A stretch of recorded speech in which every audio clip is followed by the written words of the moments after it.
at your disposal, Zach.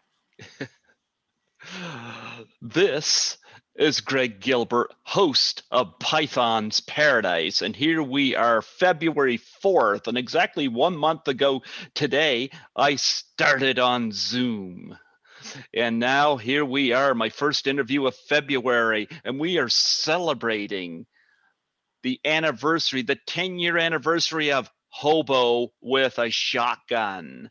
Yes, Canada's own, and I have the Drake himself on the phone, or on Zoom here. Yes. Second month.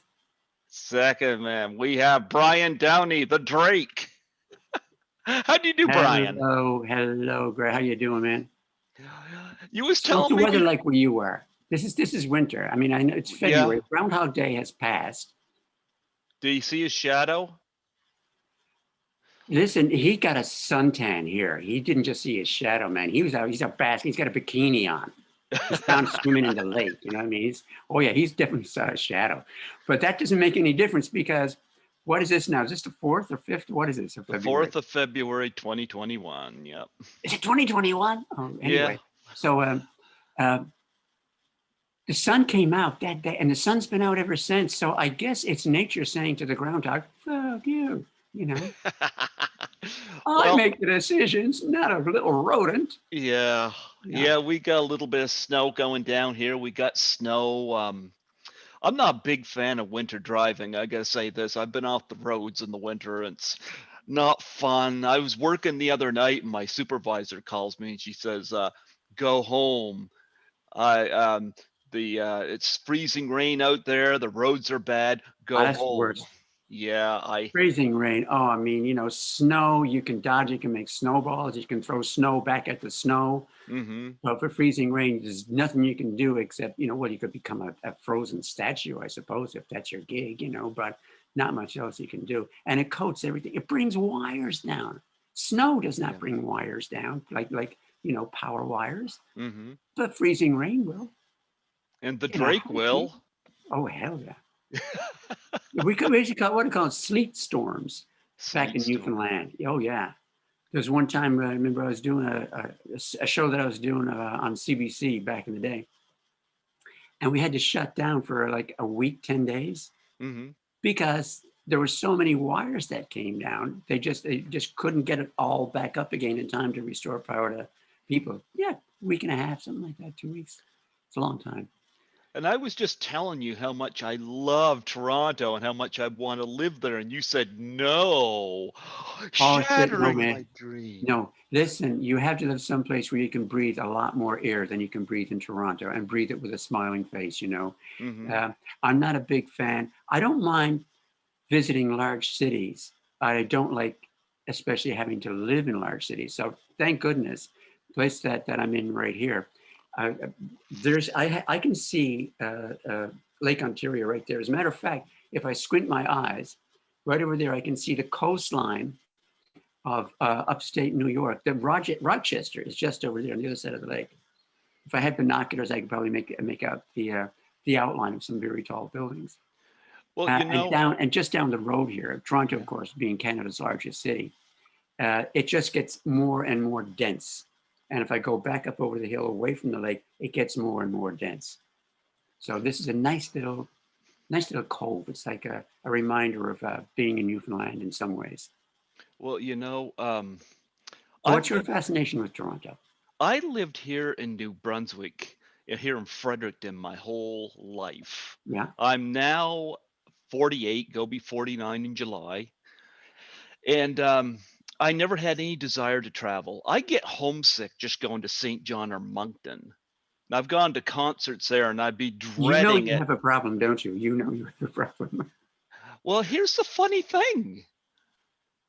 I had a Canadian actress on my show twice. Her name is Lisa Langlois, who was in the movie Class of 1984, and she has become a wonderful friend and a real blessing. I'm still in touch with her. Yeah. On our second interview, we got talking about travel, and she asked me what's stopping me. And I got talking about I'd never flown or never this, never that. And I said, I just get homesick. Come on. And she said, come on, you've never flown. You've never had a little puff of the old ganja. Come on. You may Wait not for have it. like moved from that your house, but you've flown. Oh yeah, I'm getting to that.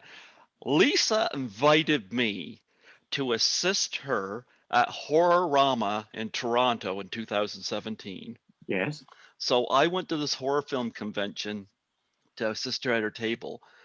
And I couldn't say no to that because I knew about Class of 1984 like since the 80s. I love that movie. And I especially loved her as Patsy. And I was like, I can't say no to that. And my parents took me to the airport because I didn't want to leave my car there. I left it at their place, so they drove me there. And it was nice to have that first trip to Toronto, be driven there by them to the airport. And Right. I took Porter Airlines and Best way to I fly in Canada. loved it. Oh my good. My parents have never flown. They've never flown, but me, I took gravel and stuff like that, but I don't think I needed it. You didn't need it. I No. didn't need it. It was like taking a bus in the sky. I loved And Porter noise as well. Because Airlines. Porter with the prop, with the, what do you call it? Turbo props. The props making noise. All did sort of like a little buzz all Oh the entire yeah. way. Oh yeah, I know what you mean. Even when we took off, I was like getting a real rush, like I'm going places. I've never been on a kite before. Oh well, I loved it. We stopped in Ontario briefly for people to get off and people to get on, and landed in Toronto Island. I Yeah, didn't take the ferry across. I took the tunnel, yeah. and it was the first time I'd seen escalators since the 80s. We used to have Wow. escalators here, but I was like, oh man, I just let that thing take me down that tunnel, and I was just Okay, going like now this. I'm gonna say yes. You should come to Toronto. You got to get out more, man. You got to get out more. I've been to Toronto every year since 2017. I've been to 3 Horror-Ramas and 1 Comic Con there. I didn't get there last year because I don't know, some pandemic screwed that up. But I plan, Really? yeah, I plan to go Not this heard. year. Did not know. Yeah, This year they got Horror-Rama on October 2nd and 3rd. So maybe it's gonna be iffy. I'm We don't hoping. know for sure yet, do we? I'm hoping because I'd like to get down there. Every time I go to Toronto, I hook up with Lisa and we get together and Now, she's she's French Canadian. hmm Does she live in Toronto or does she live in yeah, Montreal? she lives in She lives Toronto. in Toronto. Does she have family in Montreal? No, she most of her family right now is in California because Oh, she lived in California for I think 38 years, but she always wanted to come back to Toronto because that's where she's did from. not know there was a francophone part of California. Yeah. Yeah. So But if you get a chance, if you're going to visit some Canadian cities, Toronto is perhaps uh, topographically and as far as architecture and all that kind of stuff goes, and its setting, is probably the least interesting of the big cities. No, there's always Winnipeg and Edmonton. Oh my God! But Vancouver's great. I hmm lived in Vancouver for a while, and Montreal. I lived in Montreal for a while. They're two very Montreal, especially. It's a very cosmopolitan city. There's all kinds of things that are just so interesting and attractive. The foods that you can get in Montreal, the topography, like the hill, and it's just wonderful. And Vancouver, it's just a beautiful natural setting. The first time I flew into Vancouver, spent a day or two there, and being from Atlantic Canada, this is years ago. We were on tour with a cross Canada tour with a play, and I was so anxious to get to the Pacific Ocean. hmm From Atlantic Canada, Newfoundland, I know the Atlantic Ocean quite well. Spent a lot of time getting wet in it. And so I wanted to go to the Pacific because I wanted to feel that difference, that Pacific lure. And God, I'm thinking, what the hell? No, it's just more salt water. But what I thought about the city itself was, it's not this. It's not that the architecture is so compelling or anything like that. The setting of Vancouver is astounding. It's so beautiful. And my expression was, uh, this is a great place to have a city. Too bad there's an actual city here, because I can't imagine one before. We white guys moved in. on that coast that it must have been just absolutely breathtaking with the forests and the mountains around and all. It must have been just magnificent. But Vancouver's still worth visiting. Okay. It will give you a different kind of thrill than Toronto, trust me. Well, I remember Lisa met me that when the shuttle bus took everybody to Union Station, and Lisa met me there, Yeah. and she showed me how to use the subways, which I'd never done before because here in Fredericton we don't have them. She showed me how to use the shuttle buses, and she got me well versed. You You know, need it in Toronto. You need somebody to show you some of the ropes. That's for sure. Because figuring out for yourself is just quite a chore, quite a task. yeah. Well, she met me there, and then she showed me around. Now the 2018. Again, I still wasn't quite well versed, but she met me there again, but she picked me up in her car because she was pushing for time and whatnot. And Different ball game, yeah. yeah, but the third time I went was Comic-Con, and I almost didn't go because she said she's going to be in Los Angeles. And I said, oh my. And she said, no, Greg, go, because I want to see how you do on your own. And you know what? She had taught me well. I Oh, remember yeah. during Good for her. during the weekend, she called my cell phone and she said, how are you making out? And I said, you taught me well. You taught me well. And then I went again. I went 2 weeks in 2019 because I loved it so much. I loved Horrorama. Made lots of nice connections for my show. And again, I call Lisa every week. Doesn't always pick up, but we're still in touch. We send each other Christmas gifts. She knows I got a cat. She sent me something for my cat, a little Santa hat with a beard. My cat didn't want me putting it on him, but he had no choice. Cats are fussy about how they're dressed. They're fussy. He's over there sleeping now, ignoring me. But yeah, Lisa. Cats are very good at ignoring everybody. They want to ignore, they will ignore. Yeah, sure. But Lisa's become a wonderful friend, and so anytime I'm there, I try to spend as much time with her as I can because she's pretty much my connector there.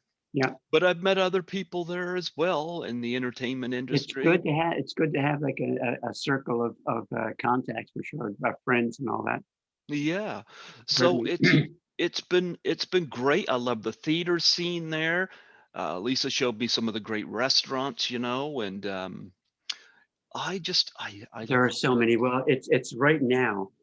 I do have occasion to head closer to downtown every once in a while, Mhm. and even in this neighborhood, there are no high rises in this area. Mhm. The area is called the Beaches. You probably have heard of it if you've been to Toronto. And the beaches. I'm looking out my window and I can see the roof of the water treatment plant. It's a beautiful, huge, very long and low Art Deco building. It's just a stunning building itself, and that treats water for most of Toronto. And as I said, it's the end of the line for the streetcar. Of the buildings are mostly like I'm in a 4-story walk up Mhm. built in the 1930s, so solid as anything. Great area. Uh, but I feel like the closer I have to go downtown occasionally, and the closer I get to downtown, the more claustrophobic it feels. So it just Okay. depends on one's temperament, Mhm. on how you view your surroundings. But I can't take like I I spent a lot of time in Canyonlands in the Mhm. United States, and down around Grand Canyon, and not a problem when it's nature around you. But when it's these, because nature like is irregular, the rock formations and the size of the hills and the colors and all that. But Mhm. down there, it's sort of there's a beigey color and there's a gray color, very little white, and very little darker colors, and it's all concrete and steel. Like there's no variation. Some of the shapes are a little bit different, but but for my particular sensibility, that's not enough, not enough. And it just goes on and on forever. And going up the hill, there's it's where east, or now west, I should say, I'm pointing west in Toronto and north here is where the greatest number of pandemic outbreaks have occurred. It's just devastating because a lot of the families, it's in some of the high rises down, just not in the downtown core, except just off the downtown core, low rent housing, and families, extended families, live in like a 2-bedroom apartment. And the same up over the hill. And a lot of immigrant families live there because that's what they can afford, or that's what the government, if they have any kind of assistance from any government department, that's what they're willing to give these people. And it's killing them, you know? So that's another aspect of a big city that I really don't care for. It's the overcrowding.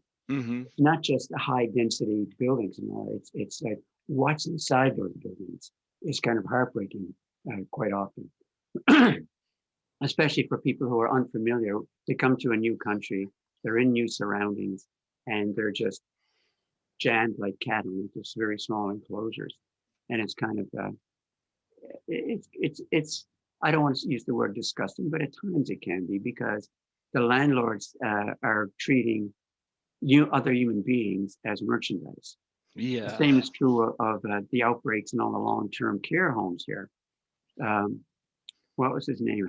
Mike Harris, back in the whatever it was, the 70s, 80s, privatized a lot of long care homes. They were all publicly funded, and since then, these places have been understaffed. The people in there, even before COVID. Elderly people who had certain problems, psychological problems, whatever, were sleeping in their own shit. They're throwing up, and they're sleeping abysmal. And that's another example of, especially these conservative governments, man, they're just wacko. They're treating human beings as merchandise instead of treating them with respect. They don't treat them with respect at all. They're just trying to make some money, get whatever they can out of whoever's paying for the rental for these things. And they're not paying, they don't have enough staff. And the staff they do have, they make sure that they get short shifts and they move them from building to building. So they never have to pay them what's mandated as a what do you call it, a living wage or minimum wage. They always underpay them. So of course these people, they're not getting paid enough, so they don't have enough wherewithal to do the job they have to do, and they have such, like, one person may be taking care of like 30 people, and you can't do it with senior citizens who are living in physical and mental distress. You can't do it. No. You need like a minimum, like maybe 3 people during the course of the day, and that's you're dealing with your mom and dad, and like 2 people. It's pretty hard to do. Well, my brother mainly deals with them. I work as a cleaner. I bet he feels stress and strain from time. Yes, he does. Yeah. I work as a cleaner, so I've been working through the pandemic. Yeah. So yeah. So it's tough, brother. Yeah. Tough. And these some of the governments are doing much better than others. But it's principally I hate to say it because I don't want this to be political, but it's just factual that the conservative provinces, conservative, especially like Alberta, they're fucking nuts. They're crazy. These premiers really don't give a shit. I mean, Jason Kenney, some of what he wants to do, it's like, you sure about this, Jay? Are you sure? You're going to kill people, man. The same here with Doug Ford. Who can afford Ford? I don't know. And he's even now talking about there was established by previous governments a green belt around Toronto, so that there was like at least some area of open space and greenery and refreshing the atmosphere and all that. He wants to privatize that and allow more buildings to go in there. Look at that. It's crazy. Skittles come over and wanted to see the Drake. Oh, hey.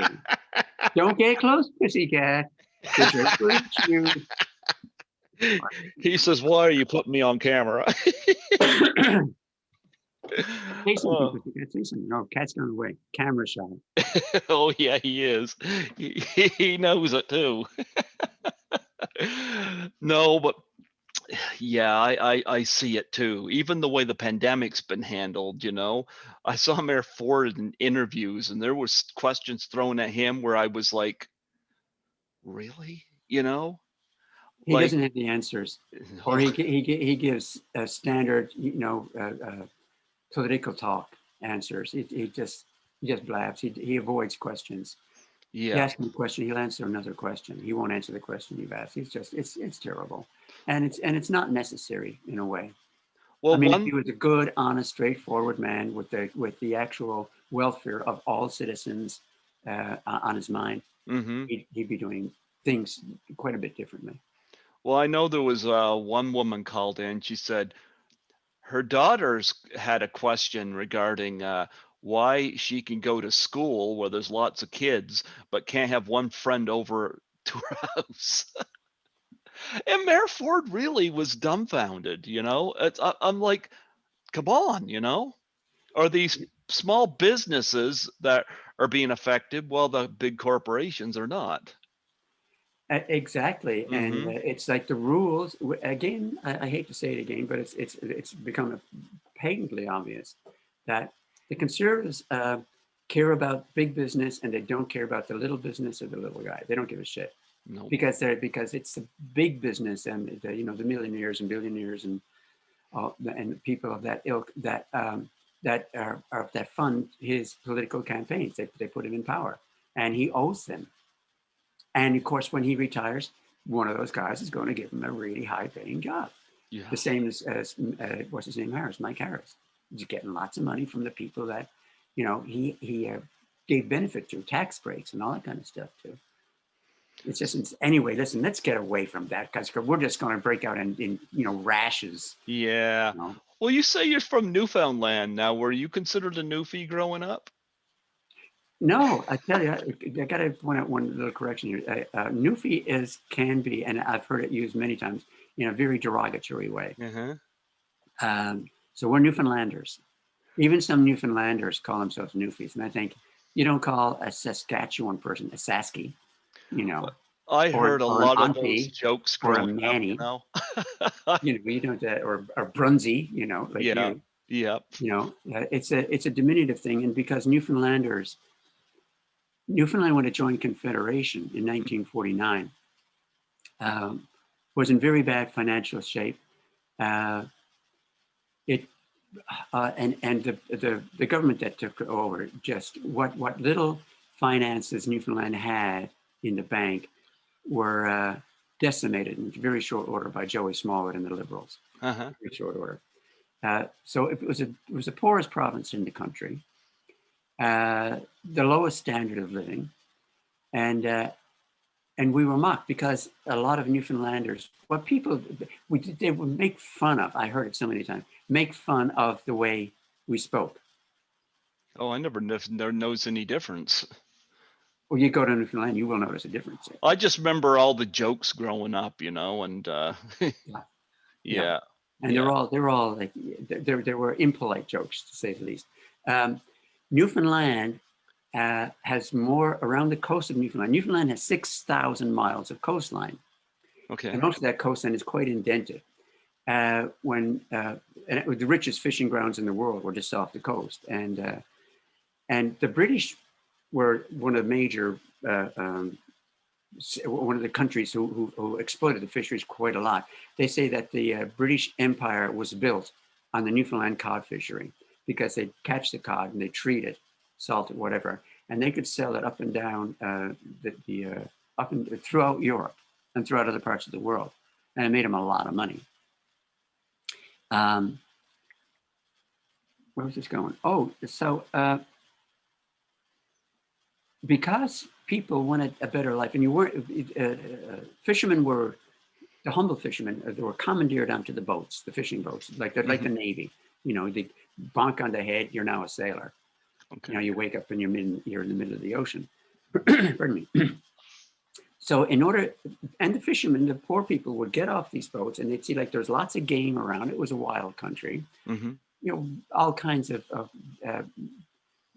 deer and rabbits and all kinds of other creatures around for hunting, and amazing fishing grounds, beautiful, pure rivers flowing.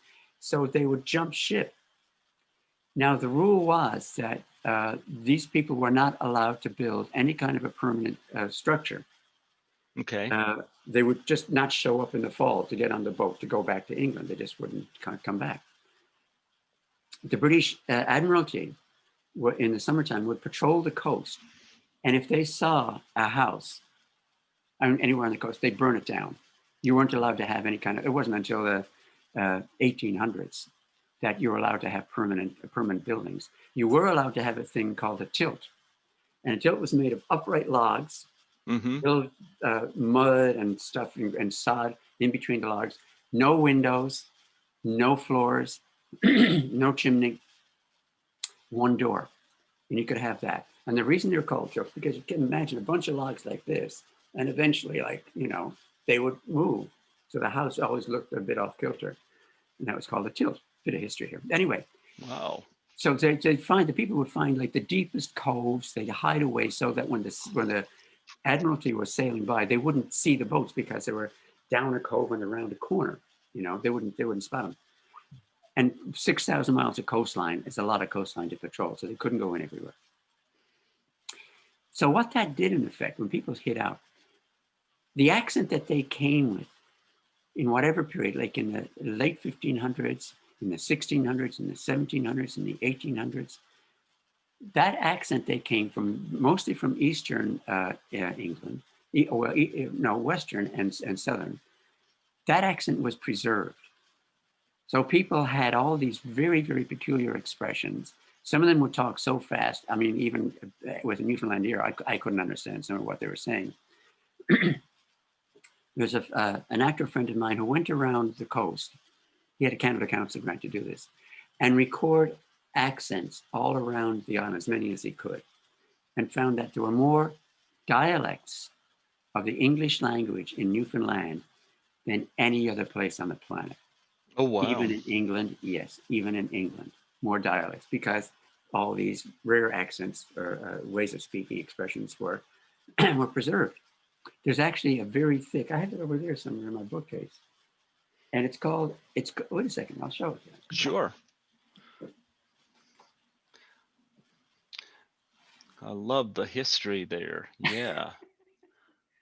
It's just it comes in hardcover too. Oh, wow. I don't know if you can see it. Yes, I can. Dictionary of Newfoundland English. Okay. Yeah, this is the book. This is a dictionary. Wow, that is That's slick. Newfoundland English. It's not English. This is just Newfoundland English. Okay. One of my favorites was, and we have to sometimes, Newfoundlanders have always been great writers and storytellers and all that stuff.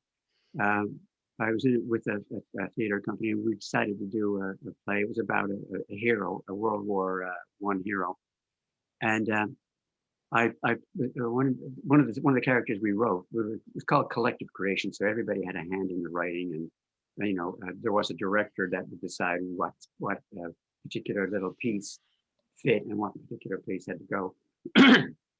I played the part of the guy from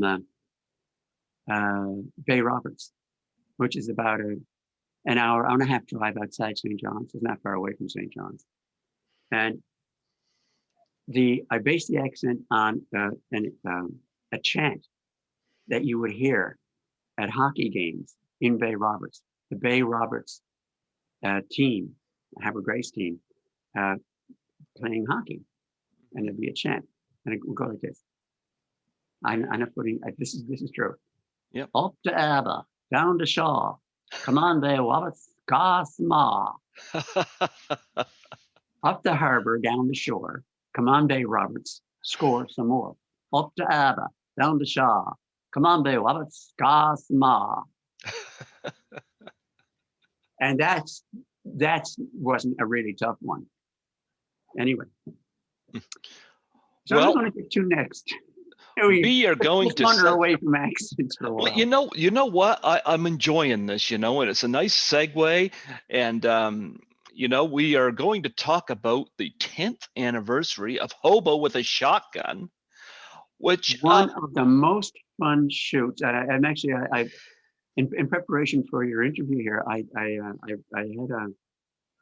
bought ages ago. I was in the eastern townships, in Quebec, and I was in this little store, and they had a little stand of DVDs, and I found a Hobo with the Shotgun DVD, and it had some extras in it. So last night I looked at the extras, and right after I sent Jason, it wasn't last night, night before last, and I sent Jason a note and saying, man, listen, anytime, give me a call, anytime. I don't care what you want to do next, I'm there, okay? And he wrote back and said, yeah, man, let's do it soon. I got to get him on. Jason Eisner? Yeah, Jason Eisner. Yeah, I got to get him on the show at some point here, especially for the anniversary of this film.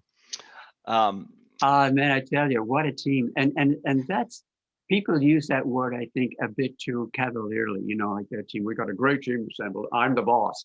Oh, well, then you're the captain. Yes, and he's the first AD, he's the second AD. It's structured. It has to be structured, but the powers don't get sort of subjugated or overplayed, and nobody talks down to anybody else. It's just the way the team is structured. Everybody has a specific job to do. You just do your job.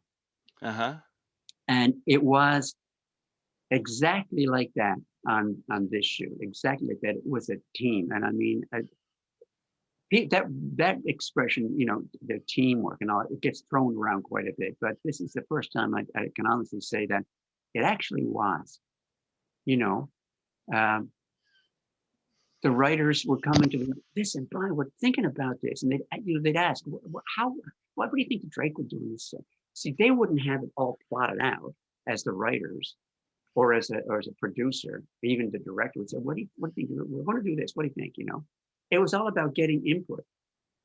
And that's the smartest bloody way to do something, because everybody has ideas, and you have to do it with an open mind, so that if you present an idea and somebody says, that is shit, you got to say, yeah, it probably is. You have to let it go. You can't be precious about your ideas, unless it's for reasons of safety or reasons of, you can't abandon your through line. You can't have the character do something that would be not at all what the character would do. With those perimeters, you have to understand that those are certain perimeters. But anything within that, let's explore. Let's find out what we can do, where we can go.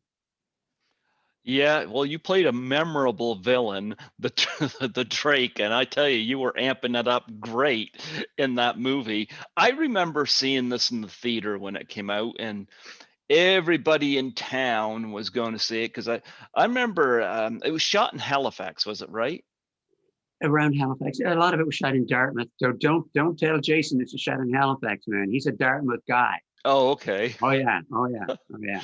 Well, I remember they had the extras call sheets coming out, and I remember I got an email about it, but I was like, my schedule wouldn't allow it. Number two, I wasn't traveling at that time, so I was a little nervous about that. But at the same token, it's like all these people from Fredericton were going to that so they could go to the theater to see if they can spot themselves in a crowd. And it was like, really? Why not? So anyway, I went and saw the movie, and I gotta say, it was first brought to everybody's attention, of course, through the Grindhouse double feature for Quentin Tarantino and Robert Rodriguez. They asked for three. They asked for three. Yeah. They got 3 submissions, and they gave it to the guys. And I love the fact that some of these have become motion pictures, and this one was for sure. Yeah. And it's Canadian, which is awesome. Yeah. And I thought it was really great casting to get Rutger Hauer, whom I love Blade Runner. It's so sad we lost Rutger when we did, because he was supposed to do one of the conventions in Toronto, and he passed away beforehand, which was sad. Yeah, he's an interesting guy. I worked with him a bunch in, we were doing there's a sci-fi series called Lex. Mm-hmm. And it was one of the, we did 4 hour and a half. We did with 4 like MOWs. They got cut up into, it became, instead of being 4, it became 8. 8 episodes when it went to TV, when it went to series TV. Uh-huh. But we got along great. And when we were in Germany, we just started hanging out, go out for dinner. And he's a crazy dog fucker. I tell you, he wasn't little actually.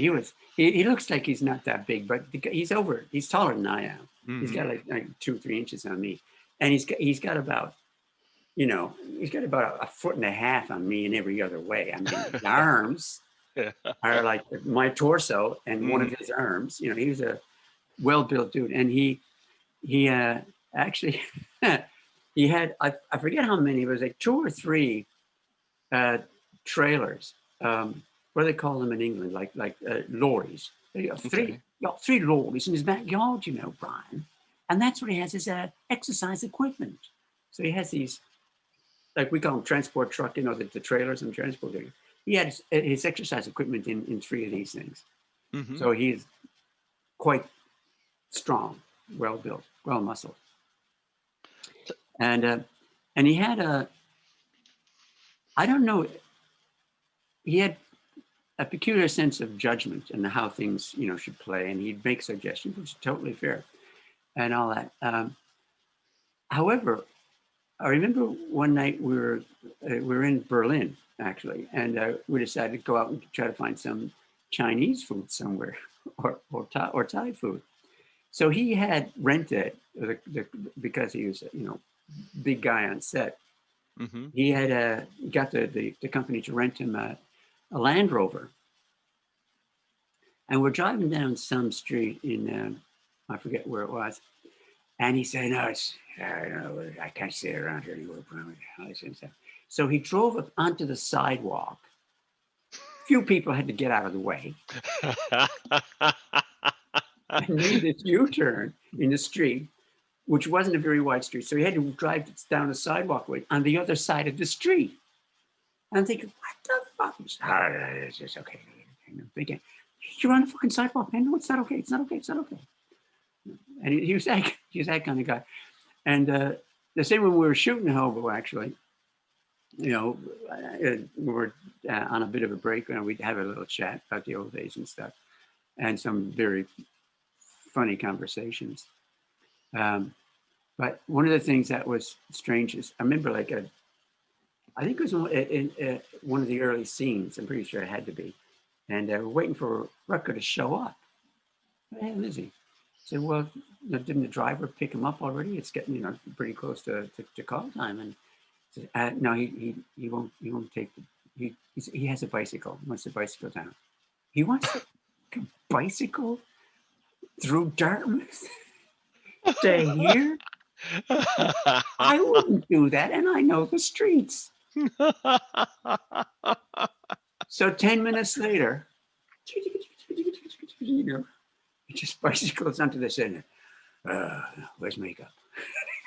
Thinking, what the fuck? Fuck makeup? Where were you? Oh yeah, a single-minded person, but a generous man. We were doing one of our last shoots. I think it might have been Iraq. Was in Dartmouth at an abandoned hospital. This was the hospitals were still standing, broken glass everywhere, garbage all over the place. Mm-hmm. And this is like sort of the general attitude of going to work on Hobo. Mm-hmm. So your call is for, let's say, 9 p.m. So it's going to be dark. It must have been spring of the year, because I remember it was foggy and kind of that heavy fog, kind of misty have you know? I mean, you're a maritimer. You know what that kind of fog is like, and your call is for whatever it was, 8 or 9, so it's going to be dark. Mm-hmm. It's going to be damp.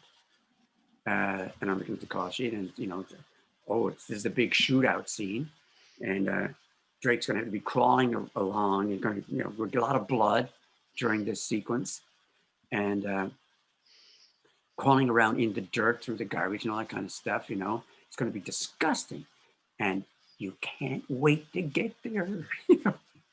That's just getting to work on this thing. Oh man, I don't care. I don't care if I gotta swim through quicksand. No problem, no problem. Cover me in blood. No, I do it. It was that kind of shoot, and there was that level of camaraderie, and and again, refer back to the word teamwork, true teamwork on all that. And it was great because a bunch of the people that were on Hobo, I had also worked with on other shoots. And some of the multipliers just broke down something. Oh, the casting. This is one casting note. Very funny.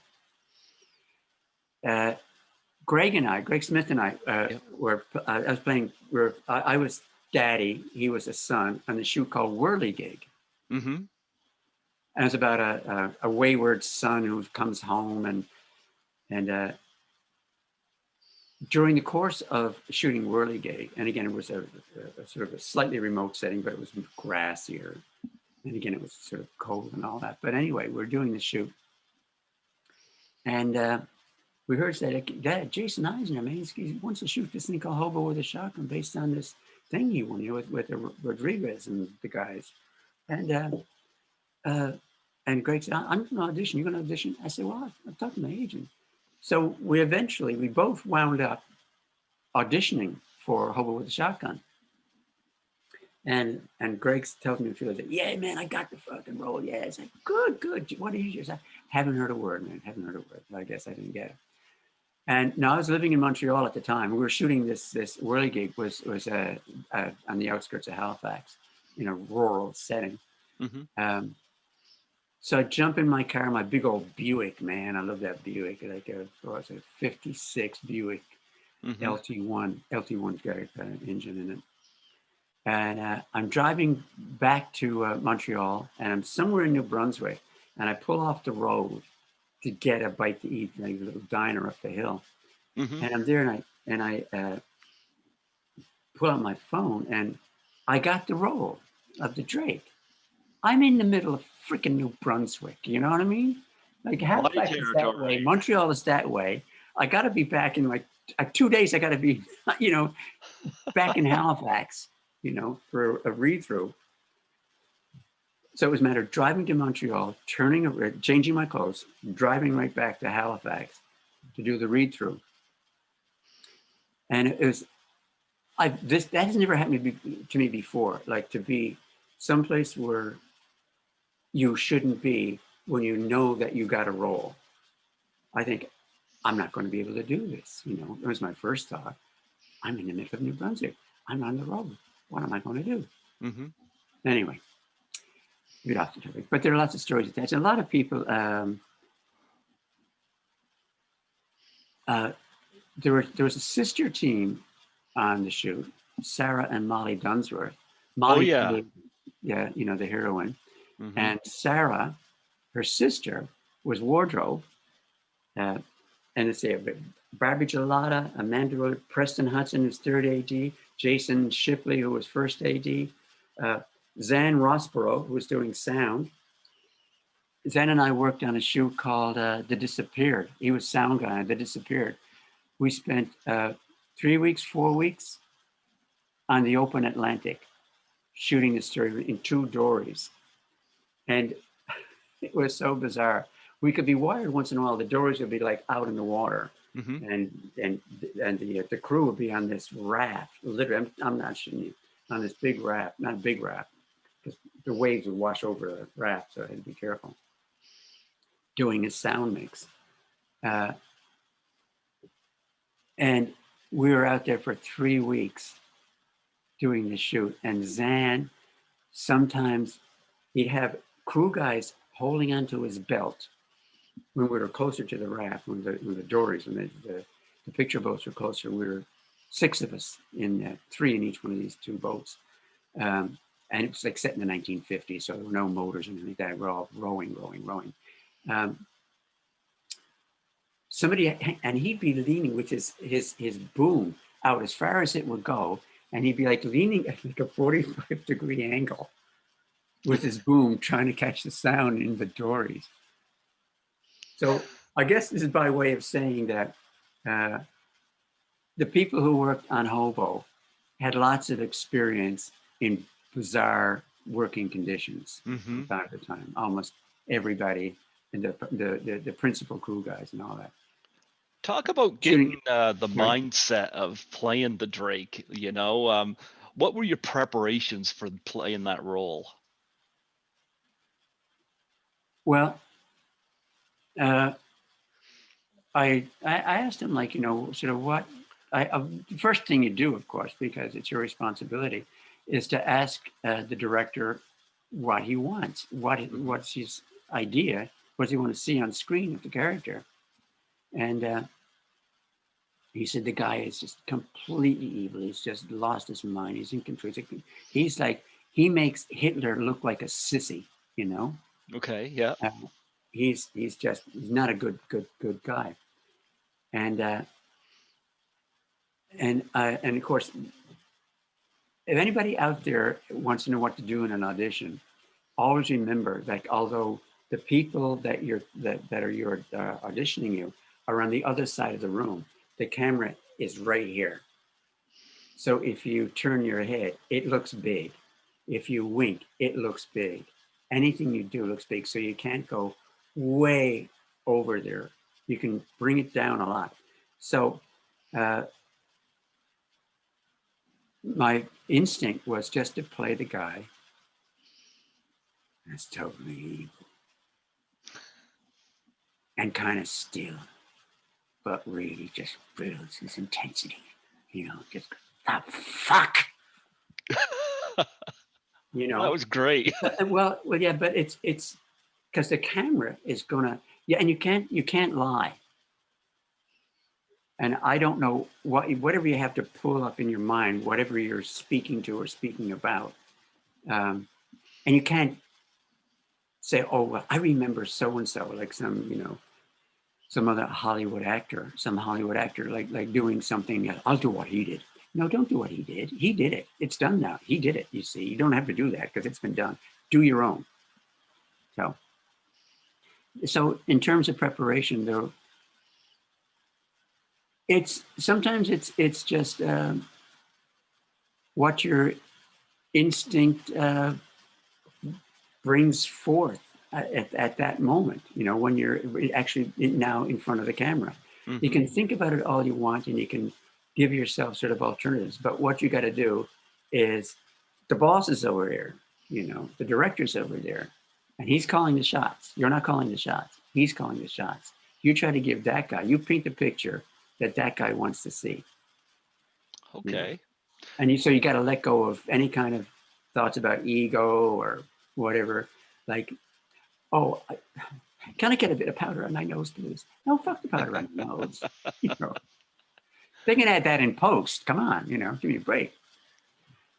So it's a matter of those two things. It's your instinct and letting that respond to what your boss wants, and not your boss. He's the guy holding the brush. He's the guy holding the camera. So he's in control. So give him what he wants. Give him your version, what you think this is what he wants. And again, that's not even quite true. You know, that's not the whole truth. You also have to draw upon any kind of personal experience you may have had, you know. And if you've lived a certain kind of life, if you've encountered a certain kind of people, I've been to every continent on this planet other than Antarctica. A bunch of time in Europe on my own for 6 months, traveling through Greece, mostly the islands in Greece. taking train back from Greece right into London, actually north of London, 1 year. So you encounter all kinds of people, you have all kinds of experiences, and that's the thing that you have that will serve you well, is to be open to experiences. Of course, I mean, in any part of your life, it enriches or it helps you with enriching your understanding of people, of human beings, of human nature, and how people react in various circumstances, and also paying attention to how environments can affect people's way of looking at the world. In Thailand, it was amazing. It was everything is so polite, everything is so intense, but the rules are both strict and generous at the same time. For instance, if you are walking down the street in Bangkok or wherever, anywhere in Thailand, and you slip on a banana peel and fall down, and people look, and they're laughing. They're not laughing at you. They're laughing because they want you to feel okay. It's okay. Don't worry about it. It's all right. So different sensibilities. People have reactions that are generated from their cultural background. So it's travel, man. I'm telling you, go places, because you'll develop if you're lucky, develop a sort of a better understanding of why people behave the way they do, from country to country, culture to culture, day to day, circumstance to circumstance. It's the most interesting, but which I think can help anybody, any actor, because you know that the range of humanity is not what you grew up with in your family. If your mom and dad were loving, if your mom and dad fought or whatever, that's not the range of human experience of what human beings. That's not the worst human beings can be, then, or neither is the best human beings can be. There's an incredible description of how we have to behave in any culture, in any part of the world. Mm-hmm. You're expected to do certain things, and you're not expected to do other things. So if you travel the world, you can see, like, it opens up things like anything is possible. Anything, any reaction is possible. It just has to be truthful from whatever character it is, whatever circumstance you're playing it. That has to be, you have to try to understand. And one of the things I understood about the Drake was, he just didn't give a shit. And he was really pissed off about everything. He didn't even like his sons. He grudgingly liked one of them. Yeah. But he was willing to kill the other one. No problem. So he was beyond a psychopath. He was the patron saint of psychopaths. Yes. So that's the sort of thing you bring in, and then what you have to do as an actor is then do what you do. Always the final decision rests with the director. Shooting one of the directors we worked with on Lex, we had this code, or he gave me a code, and he would say, Brian.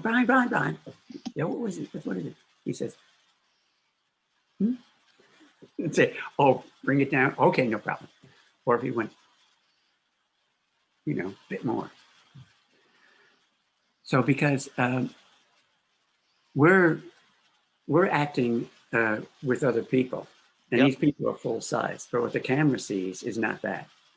It may not see both of us at the same time. It may, depends on how many cameras they're shooting with and all that kind of stuff. And it may not be a full body shot. It's more than likely, especially for TV, it's going to be more than likely waist up maximum, sometimes full body shot, but more often than not, it's going to be head and shoulders or something like that. One interesting thing with Hobo with a Shotgun is connection with the Trailer Park Boys. You know, you got Rob Wells and that death scene with the. I didn't like killing Rob Wells. I mean, I worked with know, the Trailer Park Boys, and he's yeah, a nice guy. I didn't like killing him. Yeah, but yeah, I Rob, know. you gotta go. He is my favorite Trailer Park Boy. And then of course you got Molly Dunsworth, who was the daughter, of course, of John Dunsworth, who of course we unfortunately lost not too long ago. And I love the Trailer Park Boys, you know, and I know you've worked on the show and whatnot. Yep. Talk about your relationship with them. Well, there wasn't much of a relationship because it was the episode that I worked on. I think I might have spent a week or so. Mm-hmm. I can remember. It's a while ago. Yeah. And it's one thing I know. It was exactly what you'd expect. It's like, okay, and roll camera, cut. Okay, we got that. Let's move on. So, don't you want to do a second take? Nah, fuck it. I love them. I got a couple of T-shirts of them. Of course, I'm wearing my Rickyisms one. I watch Rob Wells on there. Some of these YouTube videos, getting learnt with Ricky. You know? Yeah. Talk about working with Rob Wells on Hobo. Well, there wasn't much to say, was there? I mean, you know, he showed up, I killed him. End of story. That death scene was, I don't know where that come from, but that was a horrible way to die. They all were. There was no happy death in Hobo with a Shotgun. I don't think anybody died smiling. Nobody died of old age, that's for sure. Nope. Yeah. No. But I gotta say, it was nice to see him, you know, and Molly Dunsworth was great in it, you know. I did not know until I looked into it that it was John Dunsworth's daughter, and she does a great job in this movie. And there were two people that did well. She and her sister both, yep, and her Sarah, sister was wardrobe.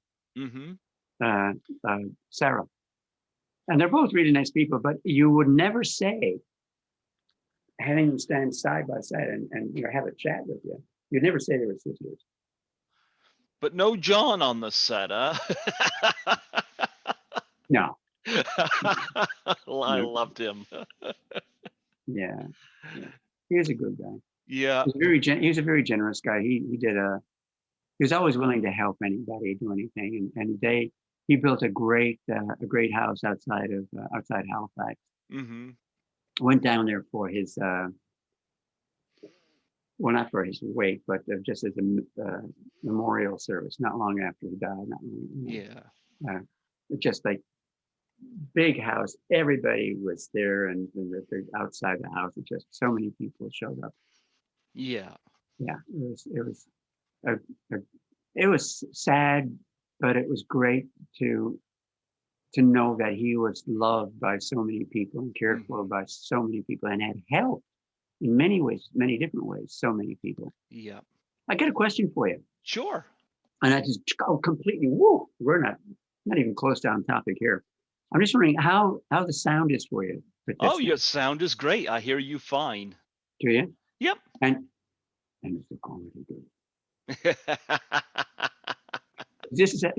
I just bought this Rode NT1A, and I had to. Something's buzzing here, and I had to teach myself. Oh, it's something out on the lake. I got you know the Zoom recorders? Yeah. I got a Zoom H6. Well, and right now I'm running this mic, the condenser mic. I'm running it through the Zoom H6 and into my laptop. Oh, nice. I'm doing this on my laptop too. Pardon me? I'm doing this on my laptop too. I got this nice pair of headphones with the mic on it. My brother helped me get set up with this, you know, so. Very cool. Yeah. I hear you fine. Good. I also, years ago, I mean, I was, I played music for years. Mm-hmm. And you go out and you buy like your mic stand for your mic. I played in, you know, rock and roll bands, blues bands, country bands, you name it. And I played for, I guess the longest stretch of gig was with a band we call the East End Blues Band. And I used to do just about all the setup. I made my own lighting rig out of apple juice cans. Because we're putting Oh, there's no place to hang, lights up there. yeah, I So know. I had Even them my mounted lighting's not the I best. mean, My lighting's not the best, but once you need we're a little into bit our, more front light, man. yeah. Well, what You, will when we you get turn into your our whole new, rig around yeah, and have it. Yeah, I can see the source of your light is over there somewhere. over there, Because yeah, I can see the wall behind you on your right yeah, is well lit, and the wall behind you is well lit. yeah, So I um, think is your light source. You have a window over on your left. yeah, yeah. Yeah. You took your gear. Are you at a desk or a table, or I'm at a cabinet. I got my laptop in it. Yeah. if you switch that around, Mm-hmm. you'd have a better lighting system. Or I tell you, an ordinary floor lamp or a desk lamp. You can get almost like spotlight lamps out at IKEA, any IKEA store, but any kind of like little night lamp just to give yourself a little bit more light. It's really hard Okay. to distinguish your features. I don't know if you're Yeah, I know. you could be like there with your tongue hanging out this whole time. I would never know. There we go. Spooky light, Spooky light. Yeah, I know. I know when we get our own place, my brother's going to get me set up so it's a lot more professional than this. Maybe I could turn this way. I don't know. Who knows? I might Well, be. if you put you if you turn it around so that you're facing your light source, that's always good. Oh, facing my light. Like I'm facing. Matter of fact, I had to pull the shades down because Mm-hmm. it's so bright out there today. Two big windows just very straight in front of me. And I did another interview not long ago when I was sitting side on. So one side of my face looked just great, and the other side of me looked like like Land of the Living Dead or something. It was like not that Okay. good at all. Well, it's still a learning curve for me. Yeah, I'll for get all of better, us, man. For I've all of been us. doing the Well, podcast since 2015, so there's a lot I've learned since my first interview. So, so it's a process, and life is just constant learning, unless you're the Drake. and you know it all already. So what's the point of learning anything new? Why go to school? Burn it Yeah. down. Right. But I gotta say though, there was a scene, and I want to give anything away, but Give there's a it all s- away, man. there's a scene in that where Molly Dunsworth is badly injured. Boy, does she really give it to you, It's like she really gives it to you there at some point there in the movie. And I think you Uh, know what scene I'm talking about. that was one of the final scenes. Yeah. Yeah. Yeah. It was. We had to figure it out, like exactly how to do everything and make sense of it all. There's always um, a discussion about simple logistics. Who does what to whom and when and how. Uh-huh. Um, and so it was that struggle we had, and we rehearsed it a couple of times, 2 or 3 times, because we didn't want to have anything go right. And I think when one of the takes we did, we had to reshoot because something, I forget what it was, but something that could have been bad didn't go bad, thank God, but it could have gone bad, so we had to like go back and do it again. Uh, so any kind of every fight scene, every fight scene is choreographed. I mean, you have to rehearse it. I'm going to do this. You're going to do that. Okay. Okay. Let's try it. Let's give it a shot. Okay. Try this. Okay. Yeah, that works. Okay. We'll do that. That's what we'll do. Okay. One more time. Okay. Got it. All right.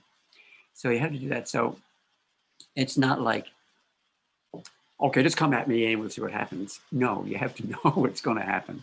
You have to know. You have to plan it. You have to choreograph it. And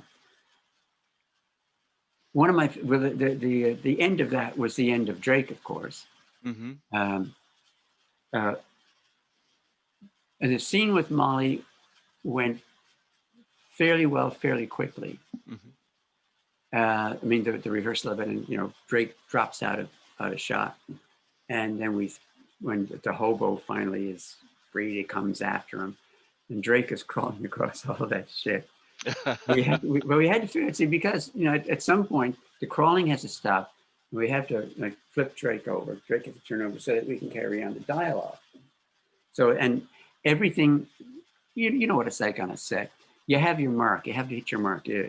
Like where the crawl starts, how far do you crawl and how fast do you get there? You got to hit that spot right there because that's where the camera's going to get you from that angle. You can get both images, you know, I think Rutger and I are in like a shot or two, but all that has to be planned, of course. It doesn't happen spontaneously. No matter what fight scene, the Matt Damon fight scenes in those early action movies, what were those called? The Bourne Identity movies? The Bourne Identity movies, there you go. Thank you very much for that. Mm-hmm. All that fight stuff, if you looked at any of the extras on those scenes, they rehearse it all. They're not actually hitting each other. It looks like they're, so it's flick you over, cut, and then it's, okay, now we get a shot of the other guy landing and you going on top. So it's cut, cut, cut, cut, you know, different camera angles. So it looks like one continuous action, but it's not. They've done this scene, they've shot bits of this scene 10, 15, 20 times to get the right momentum and get the right angle, and nobody gets hurt. Mm-hmm. And the same thing is true. I only asked for one favor on that scene is when the crawl is finished and, you know, the hobo is going to blow the Drake away. I said, listen, you know, I think it'd be cool because the Drake knows, and he's that kind of guy. What about if I point the gun barrel he points the gun barrel at himself. Like he doesn't give a fuck. Mm-hmm. You know, he's not going to go, oh, don't shoot me, don't shoot me. No. But to emphasize the fact that he doesn't really give a shit.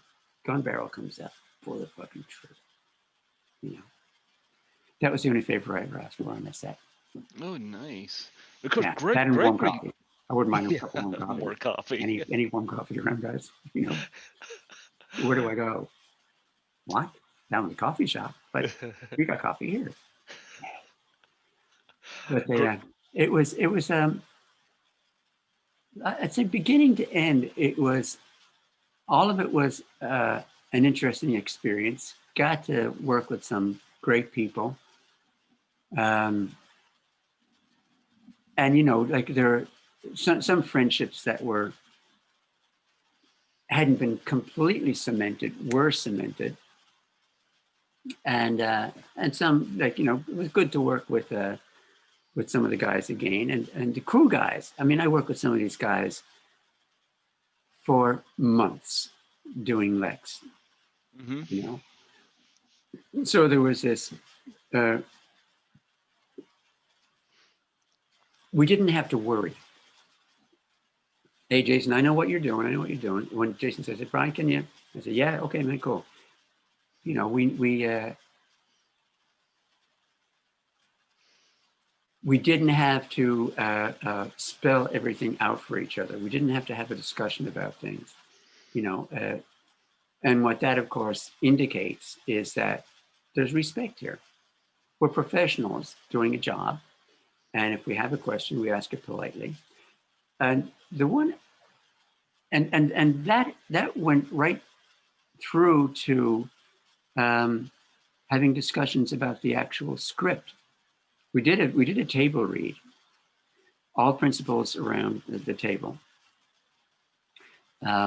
doing a table read, and there was somebody who read like the lines of the one-offs, like the incidental characters who aren't for a scene, had just a line or two.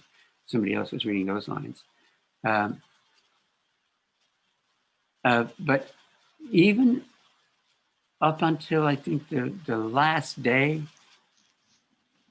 I remember, I forget what the writer, fuck, I forget his name. Forgive me for that. I apologize.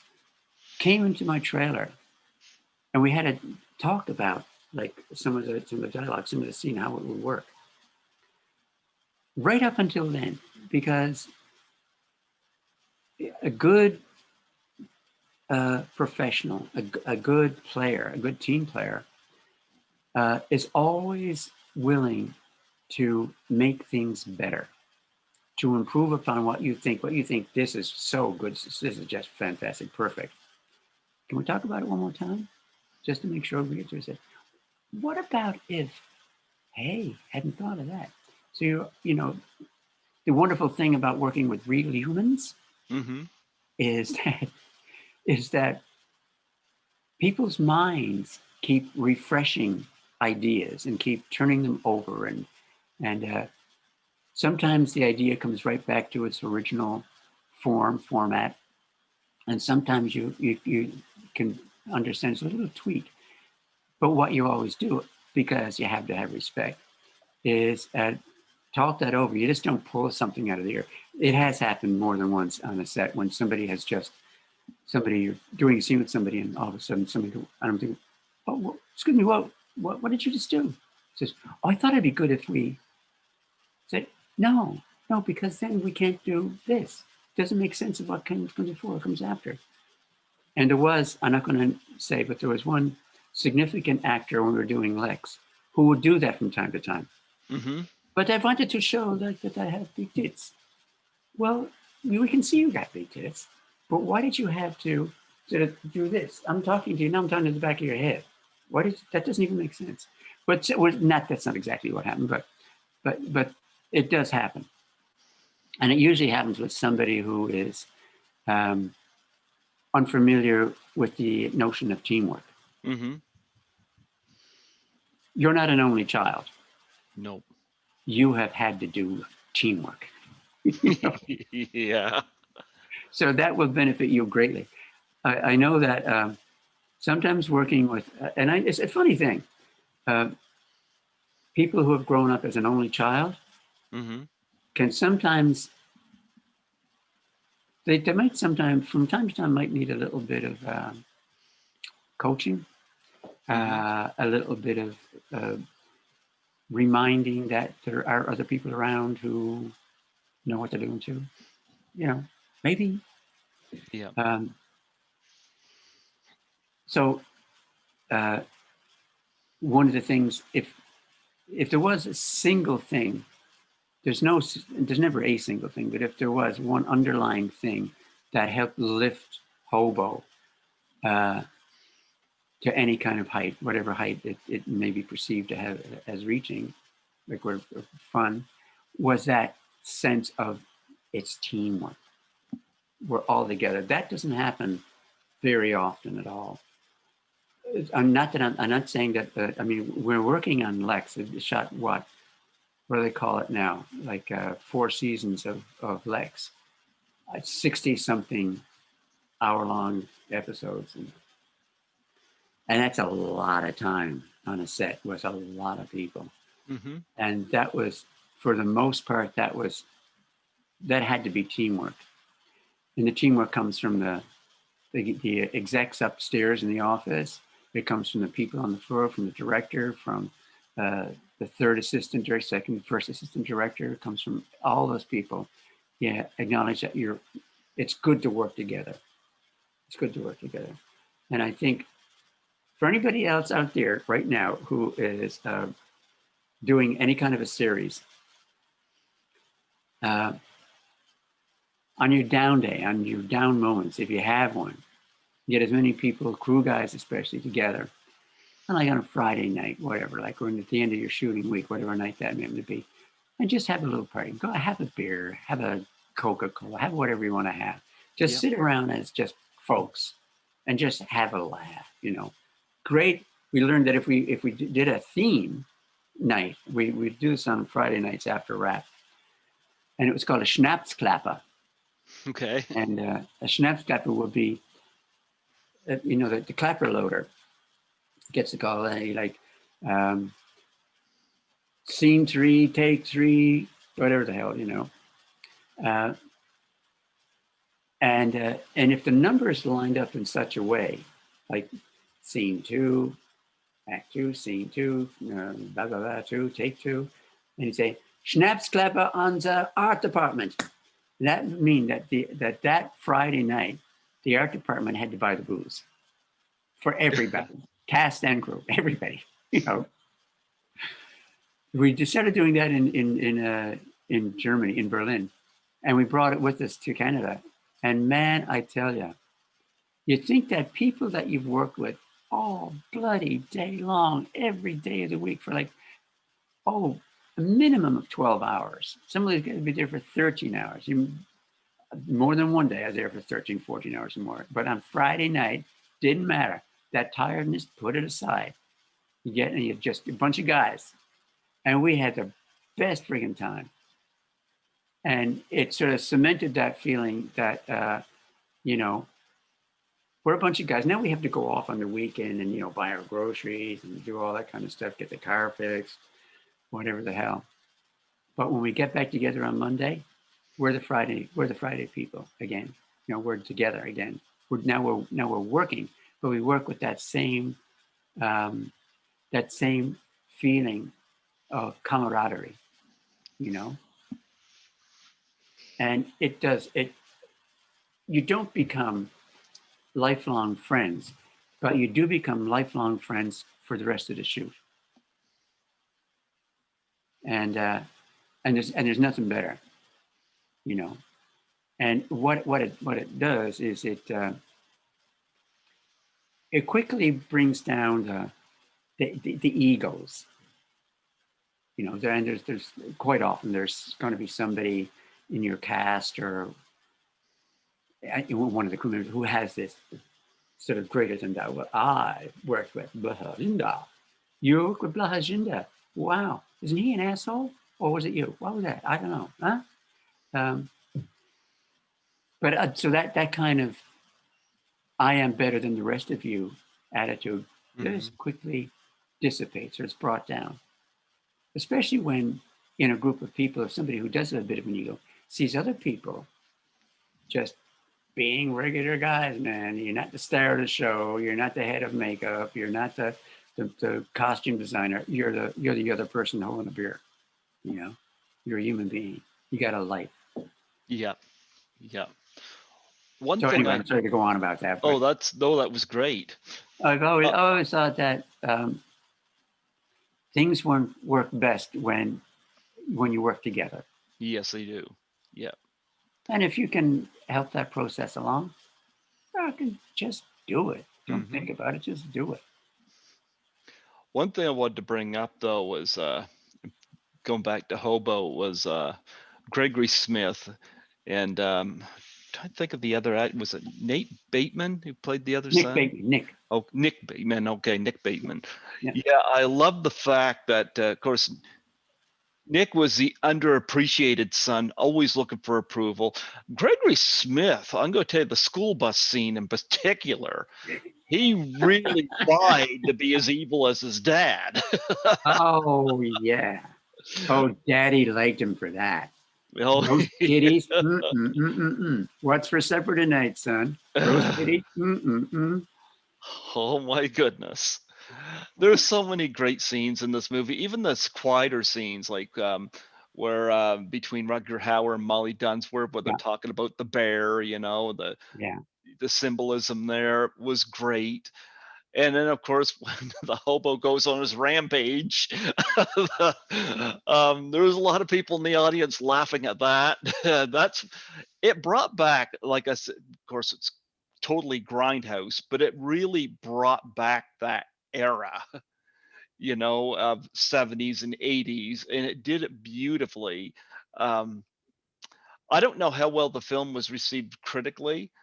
Who gives a shit? Yeah. Fuck them. Look, I tell you, I saw twice that I can remember in theaters. One was at the the opening night in Halifax,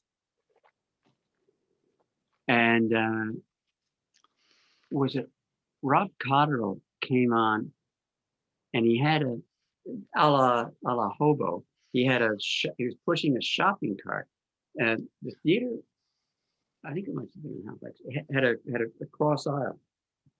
In the middle, had a center aisle and had a cross aisle. He came through the cross aisle and started wheeling the shopping cart down. We came to the front, and everyone's going, yeah! Jason Eisman pops out from under the covers in the shopping cart and steps out. That was his entrance. Friggin' great entrance. Yep. And throughout the screening, and we then roll tape after a little bit of chit chat. roll the film, and the audience in Halifax were participating. Woo! Yeah, get him, get him! You know, they're just part of. They were part of. It's like they were part of the action on screen. The audience sitting in their seats. It was hilarious. It was fantastic. That was great. So that's great. Hometown audience, you know, Hmm. they're right behind this. That's so heartwarming. Uh, it must have been, I don't know, weeks, I'm sure later. I saw that, and I was in Montreal, and I saw that it was screening at a downtown theater.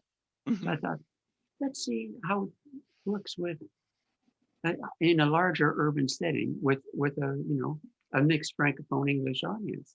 I think this might not be that great, who knows? Um, and sat down, and the reaction was the same. People for various scenes were like, yeah, go shoot him, shoot him, shoot him. You know, there was active audience participation. I thought, Yeah. this is freaking crazy. It's good crazy, but it's crazy. I always find it interesting, like critics like Movie Guide, which I think they disgust me, but they complained about the violence of the film and they gave it 1 star, but they'll give 4 stars to crap like Fireproof with Kirk Not Cameron, behind you the oh know? no, not the oh no, is it behind Yeah, oh no. Did somebody stub a toe? Oh my god, did somebody yeah, stub a toe? yeah. Oh no, Oh, well, they talk um, about Kirk Cameron like he's Marlon Brando. I'm like, Fireproof was garbage. Hobo with a Shotgun was so much better made, you know, but I know what they're doing and I've called them out on it more than once, but well, the but thing is that Hobo was what it was set mhm. out to be. It's a grindhouse movie made in grindhouse style. It was Yeah. made on film, Technicolor. You Yeah. know, it was proper throwback to like as you said, 60s, 70s, 80s. You know, Mhm. it was that old fashioned kind of movie making with the dense color and you know, no digital, nothing digital into it all. It was for real, you know. There's nothing digitally imposed anywhere. Mhm. I mean, I worked on Lex, and you know, Lex. I mean, really, sci-fi set in space of course, there's digital, especially well, I think from the second season on. And anybody out there who's going to shoot digital, um, your makeup better be good. The painting on your set better be good. No flaws, no little chips, guys. It's going to read. Uh, and you have to like make everything somehow softer because, as we all know, digital gives everything a hard edge. So you have to find a way to modify that. Otherwise, it looks cold. No matter what the text of the script or the intention of the script is, if you're shooting digital, you have to warm things. You have to. Well, Boy, I what am I, a did teacher? love, No, I'm a yeah. student. I was gonna say I love the fact that the one thing the hobo wanted, he just wanted a lawnmower. Just wanted a little push mower. He wanted to start his little business, make some money, settle down. Yeah, I like that. You could relate somewhat to that hobo, you know, and how he just wanted to live his life, wanted to be left alone, but kind of got thrust into this, you know. And yeah, I enjoyed Hobo with a Shotgun, you know. I had a lot of fun with that. Do you ever do the convention scenes? I haven't for some time because they can be kind of exhausting in a way, Hmm. and it's sort of a I don't know. I mean, it is a nice way to meet fans or people who have seen the work and want to say, yeah, I liked it or I didn't like it, whatever the hell. But see, it always involves travel, and it always involves like hotel rooms and hotel food, and there's only so much of that after a while you can take. You know, Would you be open to something like Horrorama in Toronto? sorry, Like do I that, what? would you be open to like Horrorama in Toronto? Like Well, that is on Bathurst Street. That's where it was held the last yeah. uh 3 years I was there. Chris Alexander and Louis Cerez of Delirium Magazine and Suspect Video run that. It's a smaller con. They usually have maybe tops about a dozen guests, and I love the fact that I was able to meet everybody for a decent amount of time without interrupting any of the other fans, And of course, I assisted Lisa at that first one I went to, and we had Vernon Wells like to the side there from Road Warrior, and anytime it slowed down, I'd be just chit chatting with him, And it was really nice. It's usually a Saturday and a Sunday, and they're doing October 2nd and 3rd. But I really like it compared to Comic Con. I have fun at Comic Con, but I waited for like 90 minutes in line to go meet Ron Perlman. Whereas at Horrorama, I didn't wait in lines considerably long, because you only had so many guests. You can go around to the vendors and see what people are selling and whatnot. It was very well run. And Yeah, it's I find them personally a little bit taxing, mm-hmm, and the last one I went to, what, 2 or 3 years ago, I guess, mm-hmm, and it had been many years since the one before that. It was in New York City, mm-hmm. and it was I don't know, it was kind of, oh, I've done this before, and it's nice to meet people and all that kind of stuff. Um, but one of the things I guess it's expected is you bring things that people can buy, photographs or whatever. Mm-hmm. And there's something about the commercial quality of it that sort of puts me off, and other people from other shows talking about how much you make today. I said, geez, I don't know, man. I made blah, blah, blah, like $2,000. Oh, good for you.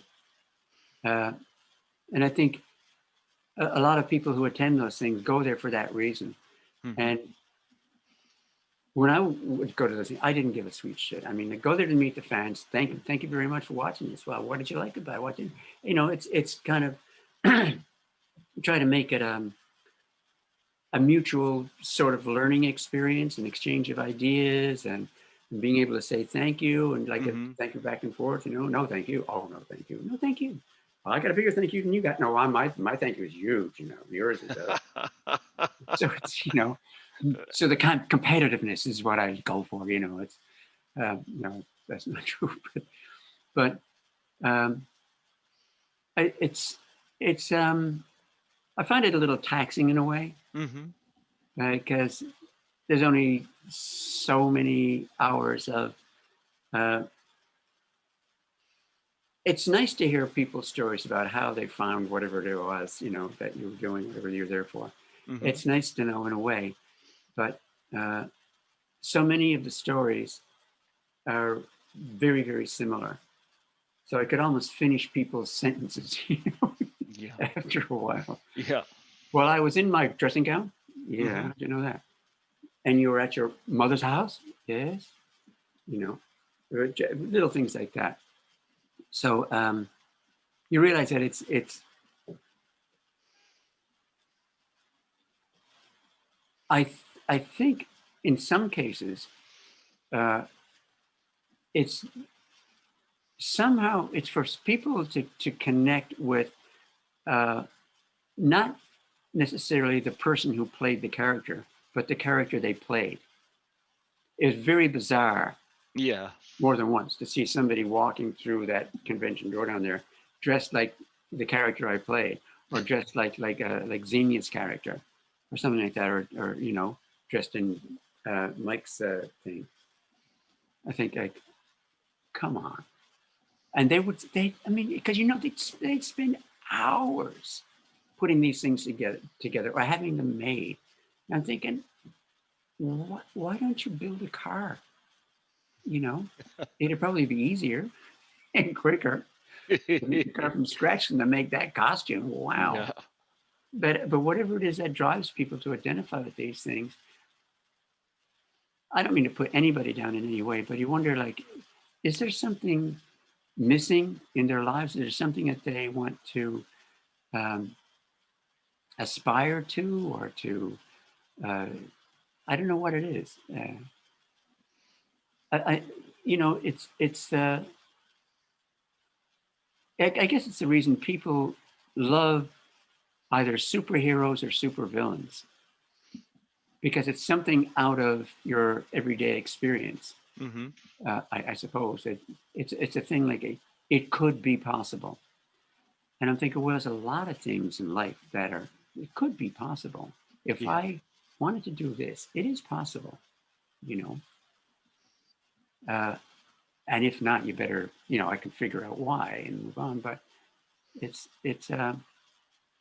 and I know that conventions promote those things and exploit people's needs and wants and wishes and all that, and they Hmm. make a shitload of money.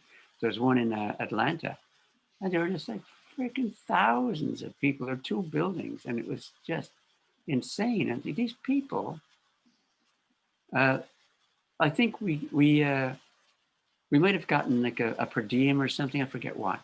And you know, airfare and hotel and all that kind of stuff, what at least you'd expect. Um, and I'm thinking, everybody who's coming through that door is paying like 30 or 40 bucks to get in, to spend more money at like tables, like, you know, the one that we might share or whatever. It's. I'm thinking, this is insane. Yeah. Yeah. You Here's know, a question I ask all my guests. What's the most unique thing you've ever been asked to sign?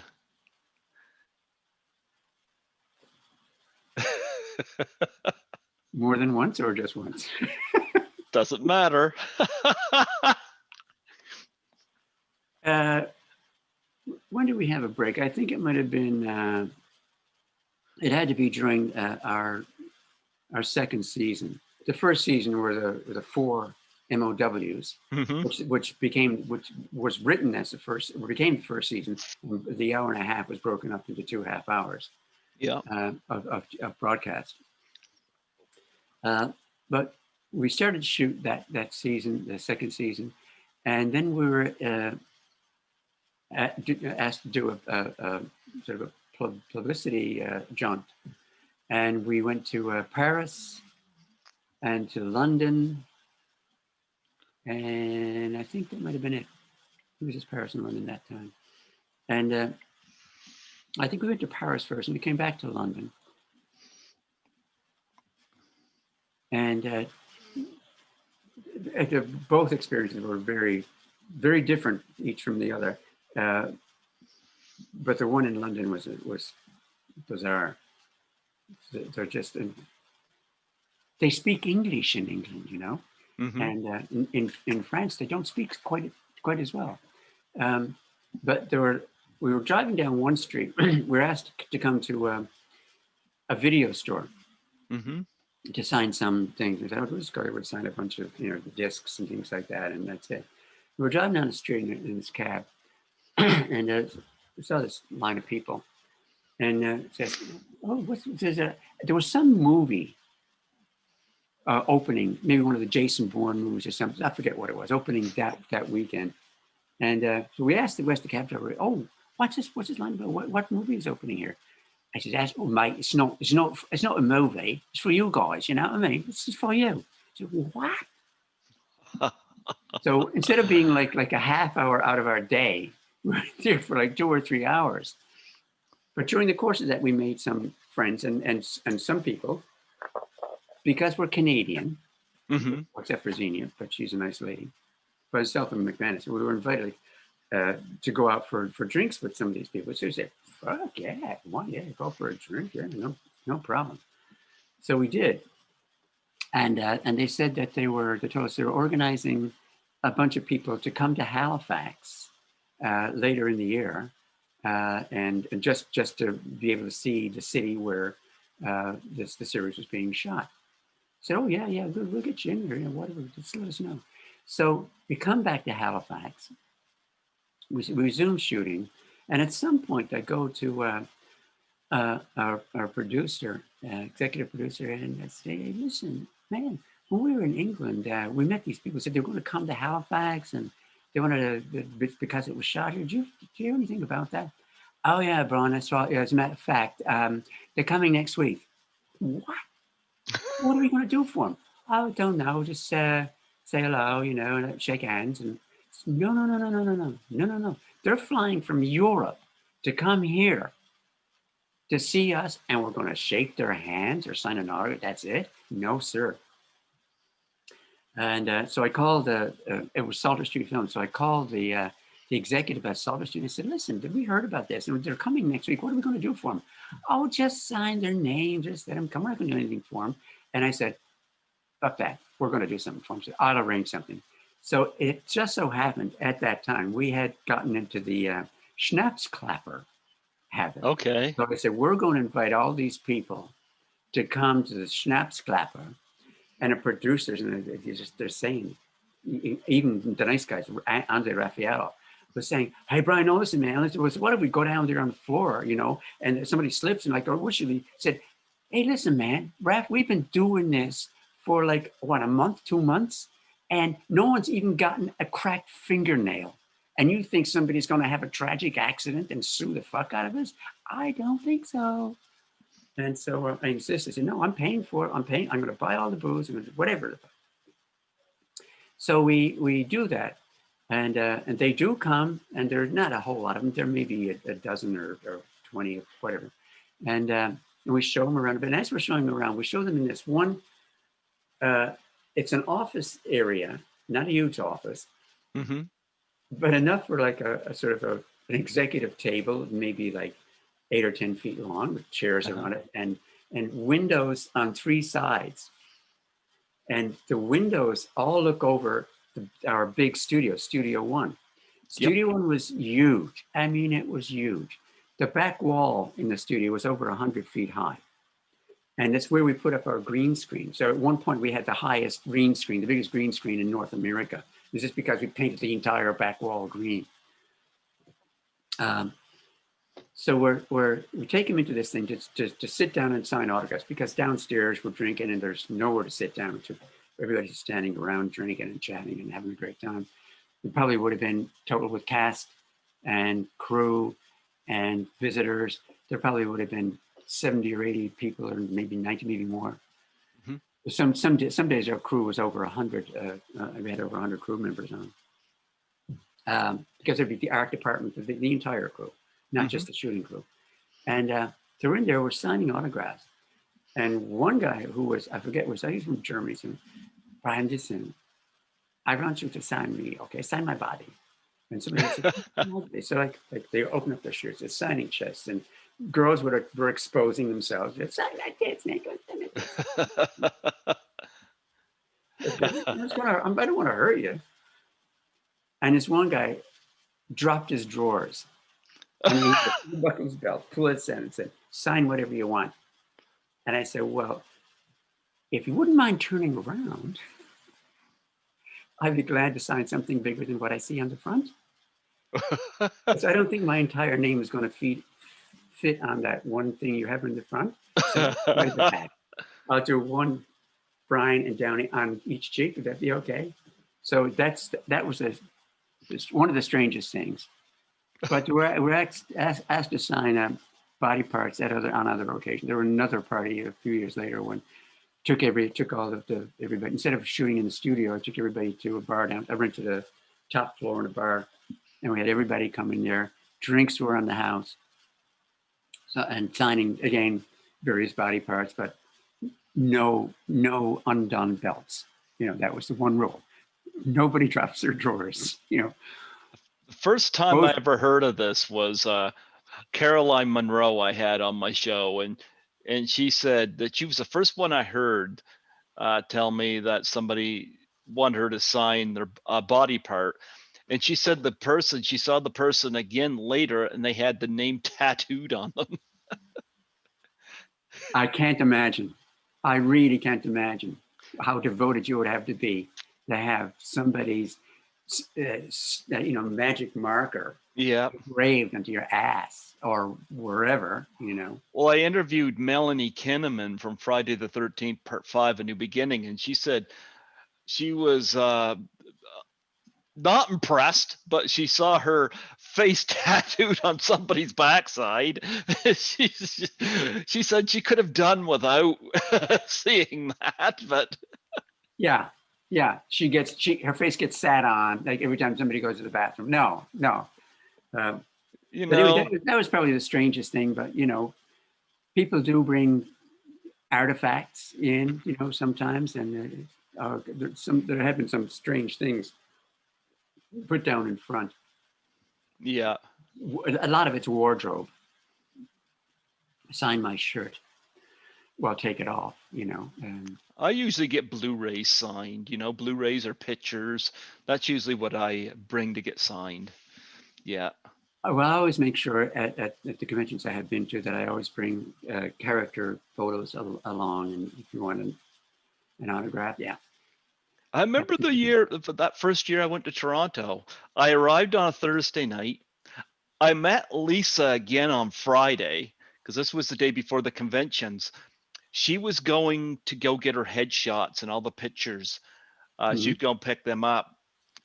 And she invited me along to,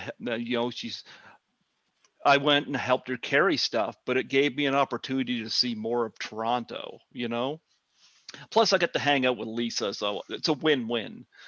But yeah, she would have a lot of headshots, and some people bring movie posters. I find they're a little too big to travel with,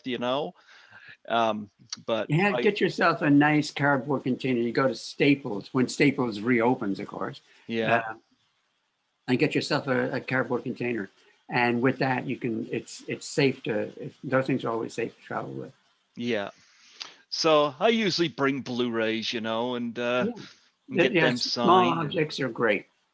Yeah. Small objects are just fine. Yep.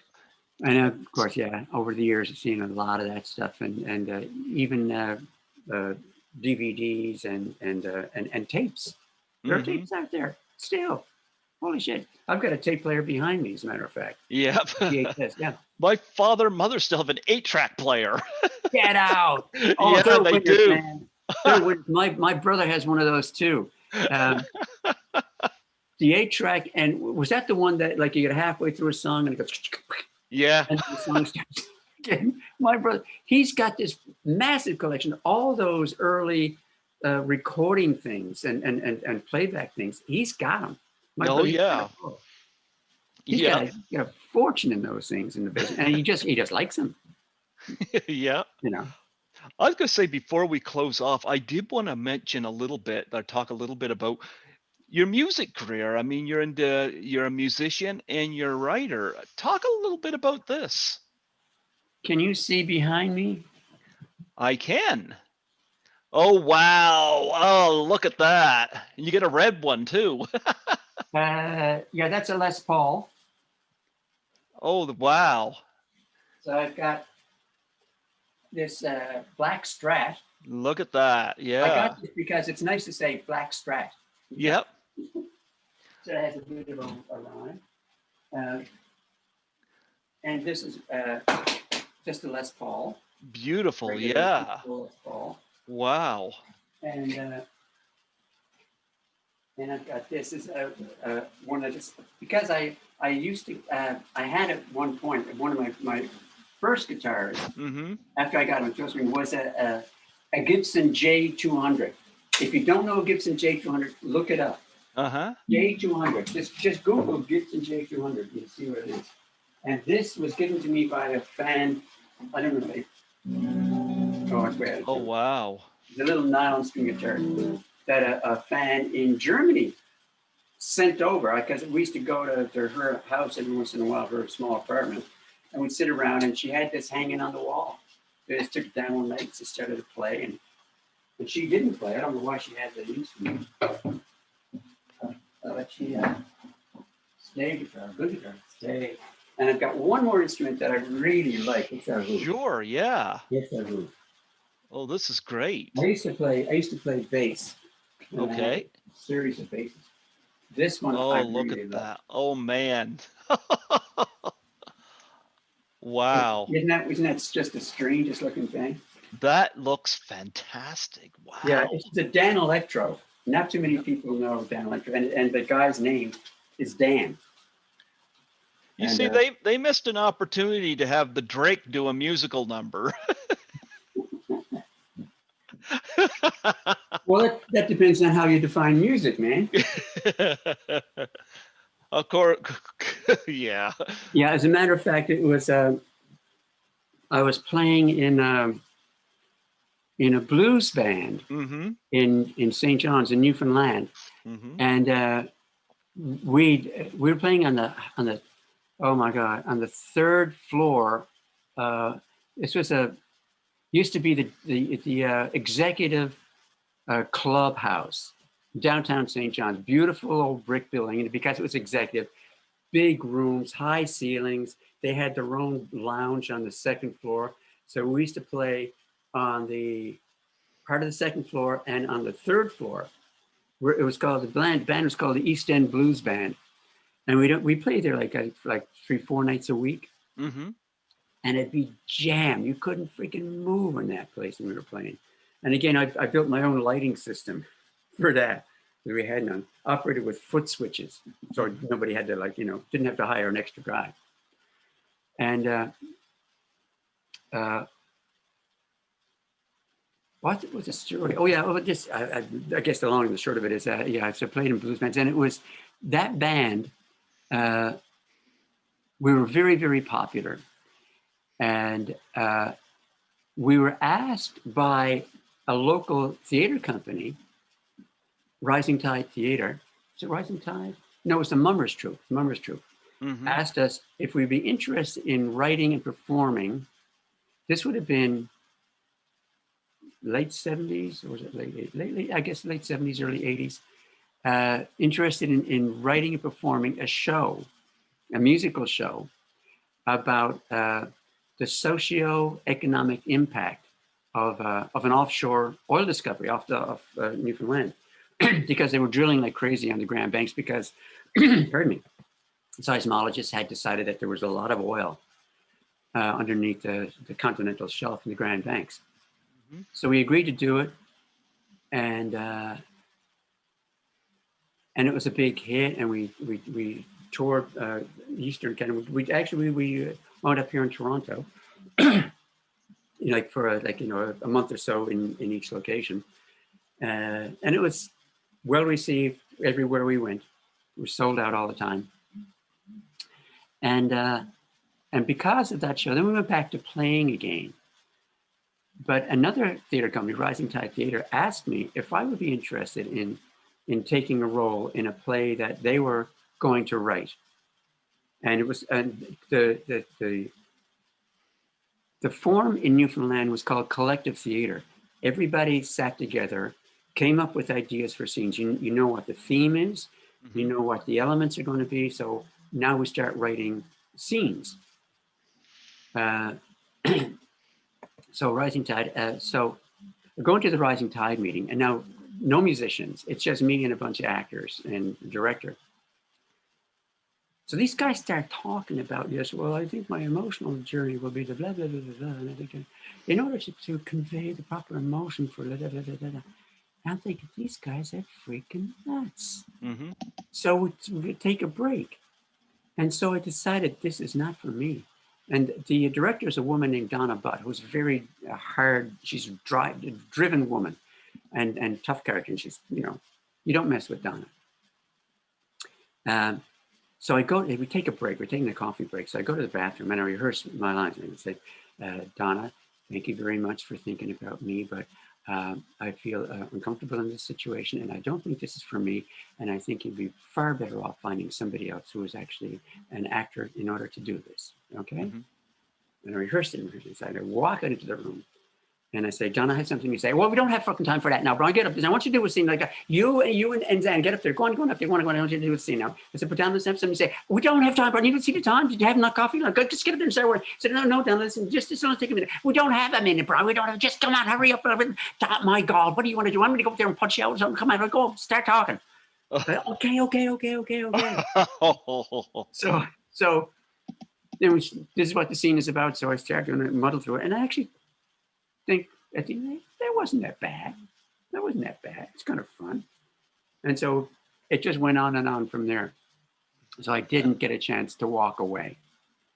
And that was the first play that I ever did without a band, without having the band there to be, the guys that I knew and liked really, really well. It was a whole new experience, and I kind of liked it. Drake would never have taken that offer.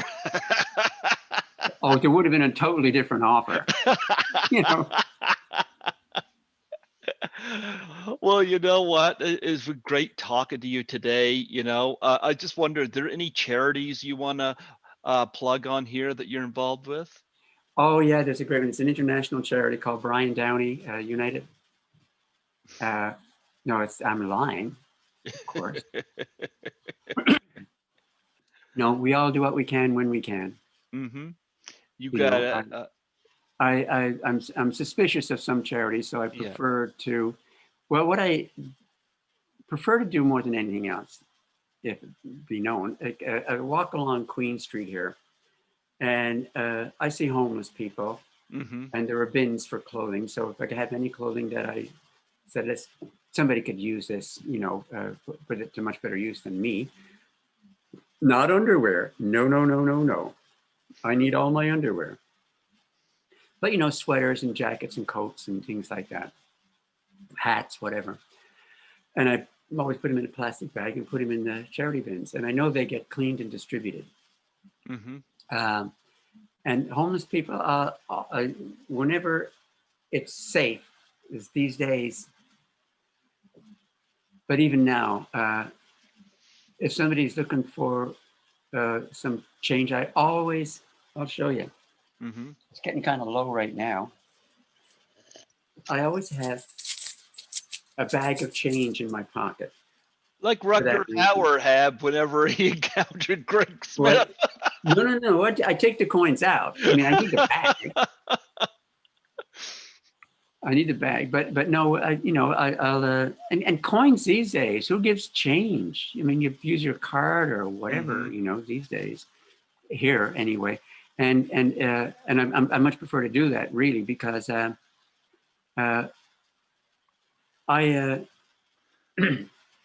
am prone to pneumonia. Okay. So I have a pre-existing condition. No shit, Jack. And the last time I had pneumonia was actually we were doing a shoot. We're doing the disappeared shoot. I tell you, with Zan Rossborough and the boom leaning out over the side of the thing. 2 doors, open Atlantic. It was October, and I came down with pneumonia and had to be sent home. The doctor ordered me home, and I was just, oh my God, fever, coughing, I was out of it. And it was the 3rd time in my life that I had pneumonia. I worked in Labrador City in the mines up there, and got pneumonia there too, and got sent back to St. John's from there. And once when I was a kid, I had it. So I've had it 3 times in my life. So I have that condition. So I don't like being, especially these days, especially in this city. Yeah. Getting too close to anybody I don't know. So if I'm going to give somebody some money, I take out my bag, fish out, $4 or $5 in coins and give it to them. Kind of reminded me of that scene in Hobo with a Shotgun when Rutger Hauer had that sock full of change and just belted Gregory Smith a number of times with it. You brought that out. It's like something flashes. It's useful in more ways than one. Gotta think ahead. Anyway, I see my partner's over there now, so I guess I better sign off too. So good talking to you, man. Before I let you go, before I let you go, that's a signal for coffee. Oh, and there he goes. That's too much. Too much, yeah. Yeah, thanks. I would love for you to do a plug for my show and do it kind of in your Drake mode. Okay. My show is called Python's Paradise, and of course, my name Python's Paradise. Python like the snake. Yeah, and my name is Greg Gilbert out of Fredericton, New Brunswick, There you Canada. go. Yes. Could you go into our closet inside there? And I got 2 white jackets near the back in my section. You want to have? Okay. Just give me a second here, man. Oh, sure. So I You don't were have the white shirt and tie, but I do have. This is close enough to white. you were Find so it? great in that movie. Yeah. You get recognized a lot? Well, there are times, surprising sometimes, yeah. Last time was in Australia. Oh, wow. I think I don't know if it was in Brisbane or in. No, I think it was in Brisbane. It was in Brisbane. Great place. I love Brisbane. You got a web page or any social media you want to plug on here? Okay. No. Excuse me a second. What's that? Okay. We're safe, We're safe. so to speak. Sorry. Okay. Oh, wow. Nice. Oh, was it? Yeah, it's very dark. So the thing was, when the little hobo anecdote, Mm-hmm. I was told what the wardrobe was going to be, Yeah. and it was, as you saw, Oh, there you go. You look very snappy. white shirt. I think it was black tie, Yeah. white vest, Uh-huh. and black cowboy boots. Okay. I was in Montreal when I finished that, so they were going to supply all that. And I said, well, my foot size is about 10 and a half, and it's triple E. I don't know if you've ever gone shopping for cowboy boots, but cowboys got really skinny feet. And the thing is, in Montreal, there are a couple of stores that supply the cowboy gear. I don't know. It's in Montreal, Yeah. downtown, and there weren't big ones. So I went in there and I tried all the cowboy boots. They wanted black. I said, well, it doesn't matter what color because they can always dye in black. And none of them fit me. And so I told the production office that I couldn't find a pair of cowboy boots that fit. They said, it's okay, we'll just order them from the United States. So I got these cowboy boots. I still got those in there too. Okay. Because no cowboy is going to have triple E cowboy boots. They look a bit like water skis, it's pretty wide. So there was a lot of blood, as you might have noticed in the show. Mm-hmm. So they had to get these things. They ordered all the white jackets they could find in my size. The last order, one or two or three, whatever they brought in were from Vancouver. Okay. They bought them all. I have, a big neck, big chest, but a very small waist. Mm-hmm. So because of all the blood, I think these things are they're sort of washable-ish. Uh-huh. Gets a bunch of blood on one of them, they'd say, okay, we'll just wash it. But eventually, after enough takes, there's no way the blood's coming out. So they had, I think, at the end of it, they had 2 sent out, dry cleaned, everything. So I have 2 of these white jackets. They gave them to who's going to wear a bloody white jacket with it, Anyway, this is one thing. So what's it called? Python what? Python's Paradise. Python like the snake. Yeah. Python's I know Paradise. pythons, yeah. And you ever seen a python? Oh yeah, I got a picture on Facebook with one draped over me. Freaking snakes. Yeah. Gee. That's my DJ name is Python. Yeah. Yeah.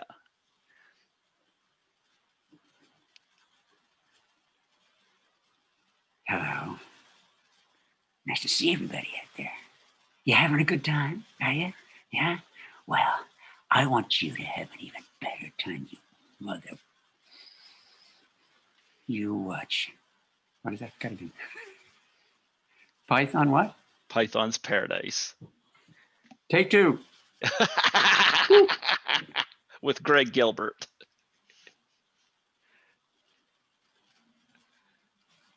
Python's Paradise with Greg Gilbert.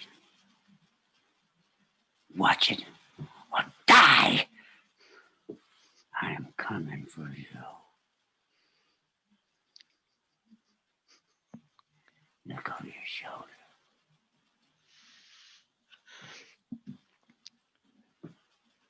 Or not. Thank you so much, Brian Downey, for coming onto the show and celebrating Oh, the good chatting with you, man. 10-year anniversary of Hobo with a Shotgun and Yeah. reminding me why I miss Toronto. Or not. Or not. But Okay, I hope man. maybe You I take care of see you. yourself. This is COVID. Yeah. You stay safe. Keep your mom and dad safe. Yeah. Yeah, I know that they have their problems. Yeah. Yeah. But I mean, I hope to see you come down here, Fredericton, sometime. I'd love to Yes. see you sometime. What I want you to do, and anybody else out there that's interested in this at all, just go online and check about ways like you can buy vitamin D easily. You can buy all sorts of other supplements. Be careful about vitamin D. You can take. You can thousands and thousands of milligrams a day, and it won't do you any harm. The same with vitamin C, vitamin B, coenzyme Q10. Just go online and check about things you can do to boost your immune system. Okay. Because everybody should do that. And therefore, if they don't get you right away with the injections, at least you'll know that you've done something for your own benefit.